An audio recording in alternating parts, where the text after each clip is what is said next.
Hi all, we hope you all had a nice and relaxing summer.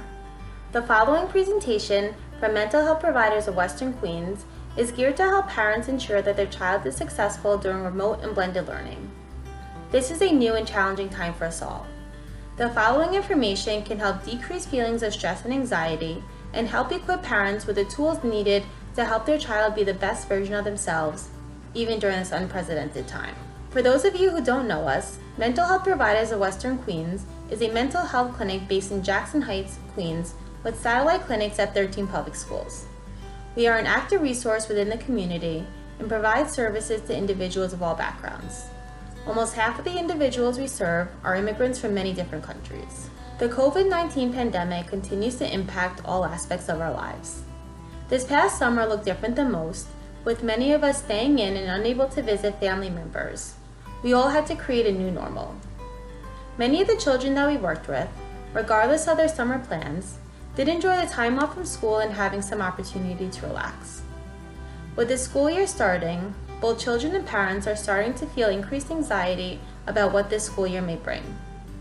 Regardless of what options families have picked, either blended or remote, this school year will be an adjustment for all.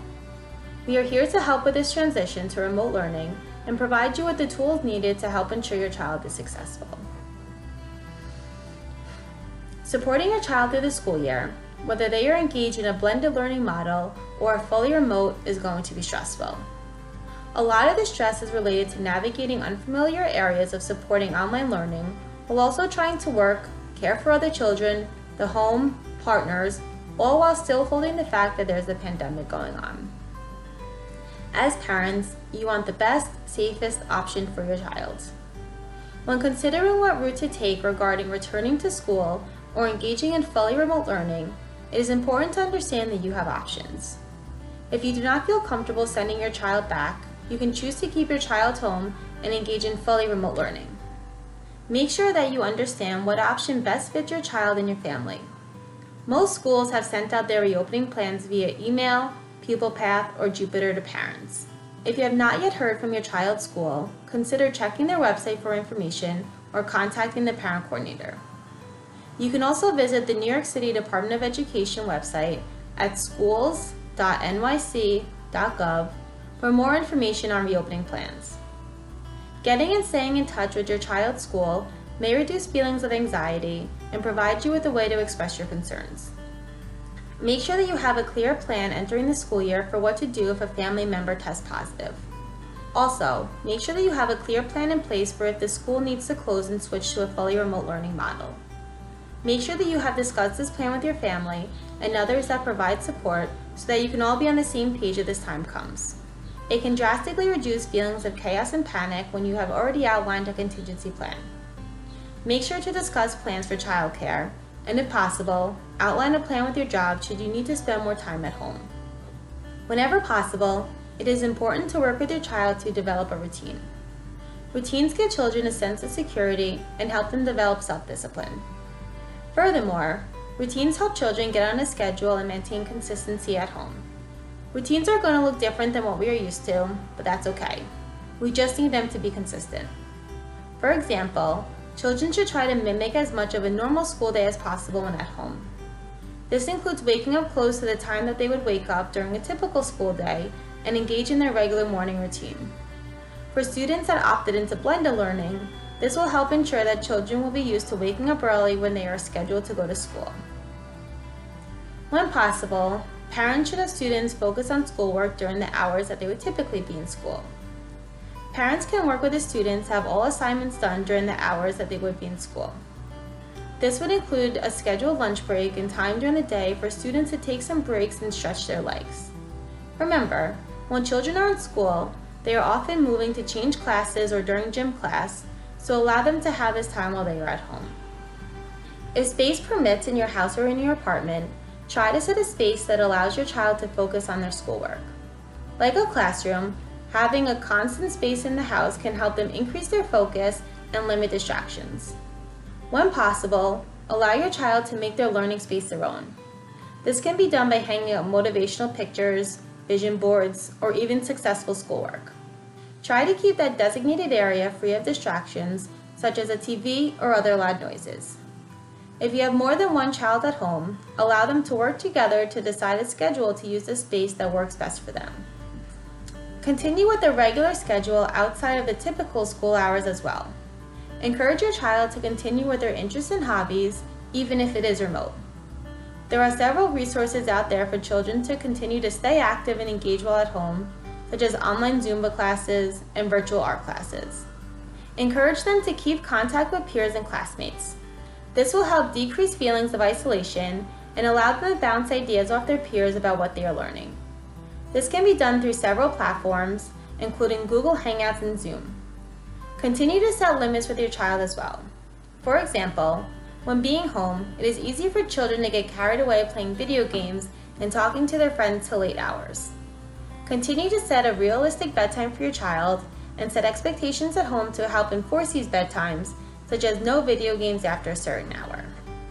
As children continue to learn to adapt to the new ways of schooling, some may struggle emotionally with all the changes that are occurring. For some, they may miss their friends, their peers, and their teachers. They may be frustrated with learning online and not getting the same type of learning they would if they were in school. These changes may decrease their motivation to be successful in school and at times may elicit feelings of giving up in children. Parents can help children get motivated for school by helping them reflect on their time away from school. Discuss the pros and cons of being away from school and how they can take advantage of the hybrid learning to get the best of both worlds. If only doing remote learning, talk about what worked and what didn't work over the past few months and identify ways to resolve these issues. This can include utilizing some of the strategies mentioned before, such as finding a space in the house that will help them stay focused and reaching out to teachers and other school staff for support. Parents can also spend 10 to 15 minutes every day talking with their child about what their day at school and in remote learning looked like. Ask them questions about what classes they took, what assignments they did, what friends they saw, how they took care of themselves physically, etc. Make sure you ask open-ended questions that elicit more than just a yes or no response. Despite what option your family picked, your child may appear more stressed and overwhelmed than a typical school year. Listen to their stresses about school. Validate feelings of being overwhelmed with the new school norms.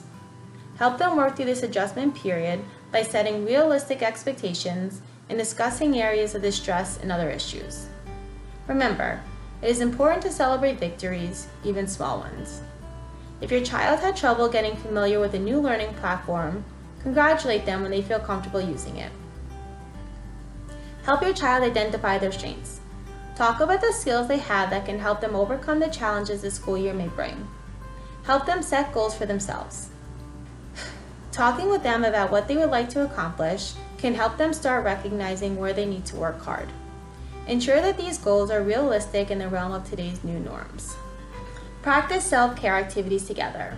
Also, encourage your child to continue with healthy habits including regular exercise and a healthy diet. Lastly, if your child is having difficulty, help them with communicating their troubles to you or to another trusted adult at school. Help them advocate for themselves to help decrease feelings of frustration and self-doubt. Teach kids the importance of disconnecting, paying attention to their body and mind, and practicing self-reflection. This is essential during this time because it can help them work through internal issues that the pandemic has caused. And of course, practice your own self-care. It may feel impossible to make time for yourself when there's so much going on, but it is more important now than ever. Extended time at home, with family, engaging in parenting 24/7, may lead to burnout and higher levels of stress, so it is especially important to take breaks, get enough sleep, exercise, spend some time safely outdoors when possible, eat well, and stay socially connected. Make time to talk to your friends and loved ones. We hope that this video has given you some useful tips for navigating remote and blended learning as we prepare to enter a new school year. As always, please do not hesitate to reach out to the mental health site coordinator at your child's school should you have any questions, concerns, or like to make a referral for mental health services.